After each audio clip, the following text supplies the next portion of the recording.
Students, अब जो हमने स्टार्ट करना है chapter number 2 micro organisms friend and Foy. इससे पहले जो चैप्टर नंबर फर्स्ट आपने कंप्लीट किया है क्रॉप प्रोडक्शन एंड मैनेजमेंट, उम्मीद है कि आपने उसको कंप्लीट किया है। रेस्पॉन्स सिर्फ 2 बच्चों का आया है, किसी और का रेस्पॉन्स आया नहीं, काफ़ी टाइम हो गया है।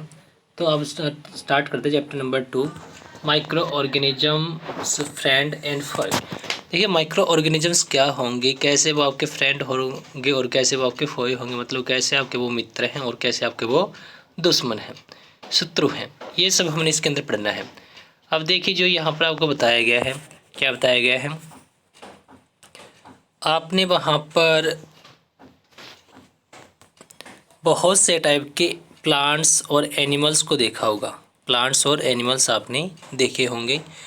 और वो वहाँ पर आपके पास में क्या है, जो लिविंग ऑर्गेनिज्म हैं और जिन्हें आप देख भी नहीं पाते ऐसे भी आपके आसपास में अवेलेबल होते हैं। मतलब आपके पास में जो प्लांट्स एनिमल्स हैं इन्हें आप ईजिली देख सकते हो, लेकिन कुछ एक ऑर्गेनिजम्स ऐसे होंगे जिनको आप देख नहीं पाते हो और उन्हें नाम किसका दिया जाता है, माइक्रो ऑर्गेनिजम्स आपके वो कहलाते हैं, या फिर आप उनको माइक्रोब्स भी नाम देते हो।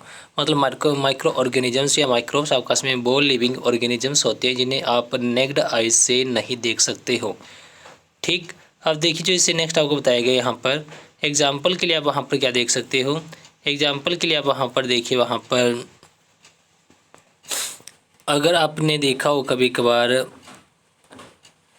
रेनी सीजन की बात की गई है, जो मॉइस्ट ब्रेड आपका होता है, मतलब जो आपके पास में ब्रेड है आपने रखा है, रेनी सीजन है तो जो मॉइस्ट ब्रेड आपके पास में होगा वो स्पॉइल हो जाता है। जो स्पॉइल्ड आपके पास में होगा और जो उसका सरफेस होगा वो सरफेस कवर हो जाएगा किसके साथ, ग्रेइस वाइट पैचेज उसके ऊपर बन जाएंगे।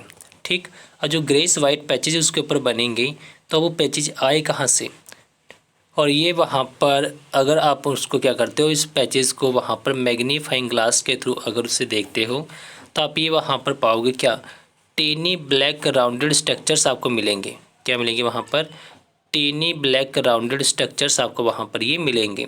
अभी जो टेनी ब्लैक राउंडेड स्ट्रक्चर्स आपके हैं तो ये होंगे क्या, और जो आपके पास में यहाँ पर मैग्नीफाइंग ग्लास बताया गया है, अभी मैग्नीफाइंग ग्लास आपके पास में क्या होगा, मैग्नीफाइंग ग्लास देखिए आपके पास में वो होगा जिससे आप जो ऑब्जेक्ट्स के साइज़ को बड़ा करके दिखाता है। ठीक, अब देखिए वहाँ पर जो आपसे पूछा गया है, क्या पूछा गया है, do you know what this structures are and where do this come from. क्या आपको पता है कि स्ट्रक्चर क्या थे और ये आपके पास में कहाँ से आए थे। क्लियर है। अब जो नेक्स्ट आपके पास में टॉपिक आपका है, आपका यहाँ पर क्या है, माइक्रो ऑर्गेनिजम्स। पहला टॉपिक हमारा क्या है, माइक्रो ऑर्गेनिजम्स। अब माइक्रो ऑर्गेनिजम्स है तो उसको एक्टिविटी आप देखिए, एक्टिविटी क्या बताया गया आपको यहाँ पर, आप कोई मॉइस्ट सॉइल आप ले लीजिए। कहाँ से आपने लेनी है, फील्ड इन अ बीकर, आप खेत से उठाइए मॉइस्ट सॉइल को और एक बीकर के अंदर उसको डाल लीजिए और उसमें फिर पानी डाल दो। ठीक, अब जो पानी आपने डाला तो सॉइल पार्टिकल्स आपके पास में क्या होंगे, सॉइल पार्टिकल्स पानी डालने के बाद में नीचे बैठ जाएंगे और वहाँ पर जो पानी की बूंद है उससे आप बड़े ध्यान से देखिए बीकर में माइक्रोस्कोप के हेल्प से, आप क्या पाओगे, बहुत कुछ आपको उसके अंदर दिखाई देगा। स्मॉल स्मॉल पार्टिकल्स आपको वहाँ पर दिखाई देंगे। तो वो स्मॉल पार्टिकल्स आपके पास में क्या थे, कैसे थे, ये हमने यहाँ पर देखना है। और जो एक्टिविटी आपके पास में है 2.2, ये क्या बताती है, आपने वहाँ पर जो भी तालाब आसपास में है उससे कुछ एक पानी की बूंद लेनी है और उन्हें क्या करना है, उन्हें वहाँ पर अपने पानी की बूंदों को ग्लास स्लाइड पर स्प्रेड करना है, फैला देना है और फिर माइक्रोस्कोप के थ्रू आपने उसको देखना। तो आप क्या पाओगे, और फिर आपसे जो पूछा गया एक्टिविटी दोनों बताने के बाद ये पूछा गया कि do you find any tiny organisms moving around. क्या आपको वहाँ पर कुछ एक छोटे छोटे ऑर्गेनिज्म दिखाई देंगे जो अराउंड मूव करते हुए होंगे या फिर वहाँ पर चलते हुए दिखाई आपको देंगे। अब देखिए जो ये बताया गया यहाँ पर जो नेक्स्ट आपके पास में है, these observations show that water and soil are full of tiny organisms though not all of them fall into the category of microbes. देखिए ये कहता है कि आपके पास में ये जो एक्टिविटी हमने दोनों की है, ये एक्टिविटी की आपके पास में ये दिखाती है कि आपके पास में जो पानी था या सॉइल था उनमें ऑर्गेनिजम्स बहुत ज़्यादा थे, लेकिन सबके सब आपके पास में वहाँ पर जो ऑर्गेनिजम्स है, माइक्रोब्स, आप उनको नहीं नाम दोगे या फिर सबके सब माइक्रोब्स की कैटेगरी में आपके नहीं आएंगे। मतलब माइक्रोब्स वो होते हैं जिन्हें आप नहीं देख सकते बिना माइक्रोस्कोप के। ठीक, अब देखिए जो वहाँ पर है, दिज माइक्रो ऑर्गेनिजम्स और microbes are also small in size that they can not seen with unaided eye. ये इतने स्मॉल होते हैं कि आप उन्हें वन अनएडेड आई से नहीं देख सकते। अनएडेड आई से ना देखने का मतलब कि आप उन्हें ईजिली नहीं देख सकते हो बिना कुछ अपनी आँखों पर लगाए। और लगाने का मतलब कि मैग्नीफाइंग ग्लास आपने लगाना है, वो आपका कोई लेंस के थ्रू हो या फिर माइक्रोस्कोप आपके पास में अवेलेबल हो। क्लियर है। जो नेक्स्ट आपको बताया गया यहाँ पर देखिए, some of these such as the fungus that grow on bread can be seen with a magnifying glass, others can not see without the help of a microscope, that is why this are called micro organisms और microbes.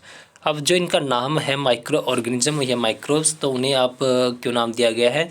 उन्हें नाम इसलिए दिया गया है क्योंकि ये microscope की हेल्प से देखे जाते हैं, बिना माइक्रोस्कोप ही आपके देखे नहीं जाते हैं। मैग्नीफाइंग ग्लास आपको चाहिएगा इनको देखने के लिए। जो माइक्रो ऑर्गेनिजम्स आपके हैं तो उन्हें वहाँ पर 4 मेजर ग्रुप्स में डिवाइड किया गया है।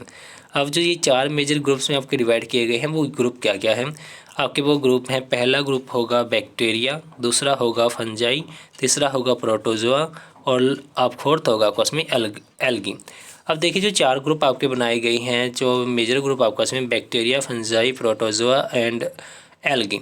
अब आपको यहाँ तक 2 बातें क्लियर हो जानी चाहिए। सबसे पहले माइक्रो ऑर्गेनिज्म क्या होते हैं, माइक्रो ऑर्गेनिज्म किसकी हेल्प से देखे जाते हैं, माइक्रो ऑर्गेनिज्म का नाम माइक्रो ऑर्गेनिज्म क्यों पड़ा, और माइक्रो ऑर्गेनिज्म की वहाँ पर कैटेगरी क्या क्या है या मेजर ग्रुप उसके क्या क्या हैं। अब देखिए जो आपके पास में बताया गया है, इनको देखने के लिए वहाँ पर आपने जो फिगर है 1.1 से 1.4 तक चारों ग्रुप आपके वहाँ पर दिखाए गए हैं। एक बार आप देखिए जो फिगर है वहाँ पर क्या क्या है आपके पास में। फिगर 2.1 ये है जो दिखाता है किसको, बैक्टीरिया को। फिगर 2.1 के बाद 2.2 आपका है जो दिखाता है किसको, ये दिखाता है एल्गी को। और एल्गी में आपके पास में क्या क्या है, आपके पास में यहाँ पर स्प्रोंगिया या फिर वहाँ पर क्लेमेड्रोम्स आपको दिया गया है। और आपके पास जो प्रोटोजोआ है, प्रोटोजोआ में भी आपके यहाँ पर ऑर्गेनिजम्स दिखाए गए हैं, पैरामीशियम और अमीवा। और आपके पास में यहाँ पर जो फंजाई है, फंजाई में आपके पास में क्या है, ब्रेड मोल्ड हो सकता है, पेनिसिलियम हो सकता है और एस्परगिलस आपके पास में ये हो सकता है। अब देखिए ये चारों आपको दिखाए गए हैं, इनको बड़े ध्यान से देखिए क्योंकि आपके पास में जो पहला है ये फर्स्ट ग्रुप है, दूसरा है दूसरा ग्रुप है और तीसरा आपके पास में तीसरा, और नंबर 4 पे जो फिगर बनाया गया है ये फोर्थ ग्रुप को रिप्रेजेंट करता है जो आपके पास में बैक्टीरिया के ग्रुप होते हैं। अब देखिए जो नेक्स्ट आपको यहाँ पर बताया गया है, क्या बताया गया है, जो वायरस आपका होता है, जो आपके पास में वायरस होता है, वायरस भी आपके पास में क्या है, वायरस भी आपके पास में माइक्रोस्कोपिक होते हैं, लेकिन ये माइक्रो ऑर्गेनिज्म से अलग होते हैं माइक्रोस्कोपिक लेकिन माइक्रो ऑर्गेनिज्म से अलग हैं। और ये आपके पास में क्या करते हैं, इनका जो रिप्रोडक्शन होता है ये रिप्रोड्यूस करते हैं only inside the cells of host organism. अब होस्ट ऑर्गेनिज्म वो होता है जिसकी बॉडी में ये रहते हैं, मतलब जिसकी बॉडी के अंदर ये एंटर करता है वायरस, वहाँ पर जाकर ये फर्दर रिप्रोड्यूस करता है। रिप्रोड्यूस करने का मतलब कि डिवाइड करता है अपने आप को, 1 से 2 होना, 2 से 4 होना और उनके वहाँ पर क्वांटिटी बढ़ती जाना। जो आपके पास में ये होस्ट ऑर्गेनिज्म होगा इसके लिए वो क्या हो सकता है, बैक्टीरियम हो सकता है, प्लांट या एनिमल वहाँ पर हो सकते हैं। मतलब बैक्टीरिया के ऊपर ये अपन रह सकता है, प्लांट और एनिमल्स में भी ये रह सकता है, वहाँ पर ये रिप्रोड्यूस करेगा। और आपके पास में जो कुछ एक दिखाए गए हैं वहाँ पर वायरस फिगर 2.5 में दिखाए गए हैं, common elements like cold influenza, flu and most coughs are caused by viruses. मतलब जो आपके पास में कोल्ड होता है, इन्फ्लुएंजा होता है, फ्लू होता है या फिर कहे कि वहाँ पर कफ होता है, ये किसके कारण होता है, वायरस के कारण होता है। और कुछ एक सीरियस डिजीज़ जो आपके पास में पोलियो है या चिकन पॉक्स हैं, ये भी वायरस के कारण होती है। और वहाँ पर जो डिजीज़ है कौन कौन सी, डायनेस्ट्री एंड मलेरिया, ये भी आपका इसमें प्रोटोजोआ के कारण होता है, ठीक। और जो आपका इसमें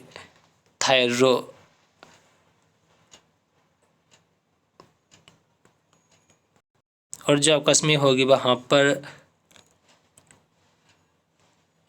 टाइफाइड और जो ट्यूबरक्लोसिस होती है, टीबी जिसे आप शॉर्ट में बोलते हो, ये बैक्टीरियल डिजीज आपके पास में होते हैं। क्लियर है। अब देखिए इसके बाद में वहाँ पर जो माइक्रो ऑर्गेनिजम्स आपके हैं इनके बारे में आपने क्लास 6th और 7th में पढ़ा होगा। अब जो आपके पास में फिगर है 2.5 वो एक बार देख लेते हैं क्या है, जो वायरस के बारे में आपका बताता है। वायरस आपके पास में ये यहाँ पर है, जो फिगर 2.5 में आपके पास में बताए गए हैं, ये वायरस वहाँ पर रहेंगे। अब देखिए जो नेक्स्ट टॉपिक हमारा है topic 2.2, where do organisms micro organisms live. Micro organisms रहते कहाँ पर, ये इसमें आपने डिस्कस करना है। अब जो फर्स्ट टॉपिक क्या है वो आपको क्लियर हो, वहाँ पर जो टॉपिक क्वेश्चन बनते हैं वो क्वेश्चन आपने लिखने और याद भी करने हैं। माइक्रो ऑर्गेनिजम्स क्या होते हैं, माइक्रो ऑर्गेनिजम्स का आपके पास में वहाँ पर मेजर ग्रुप्स कौन कौन से, उसके वायरस क्या होता है, वायरस के कारण कौन कौन सी डिजीज़ होते हैं। Thank you.